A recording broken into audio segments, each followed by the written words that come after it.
दुनिया भर में मंकी पॉक्स और जीका वायरस का फैलाव, पाकिस्तान आने वालों की निगरानी की हदायत जारी।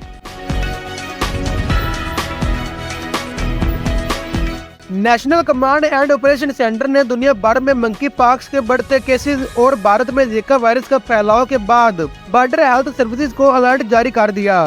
NCOC हुक्काम ने कहा है कि बैरून मुल्क से पाकिस्तान आने वाले मुसाफिरों की निगरानी की जाए। मंकी पॉक्स के मुश्तबा मरीजों को खुसूसी वार्ड में करंटीना किया जाए। NCOC के मुताबिक पाकिस्तान में अब तक मंकी पॉक्स के 9 केस सामने आए और 1 हलाकत हो चुकी। पाकिस्तान में मंकी पॉक्स के सारे मरीज अरब ममालिक से आए, ताहम मुल्क में मंकी पॉक्स की बीमारी मकामी तौर पर मौजूद नहीं।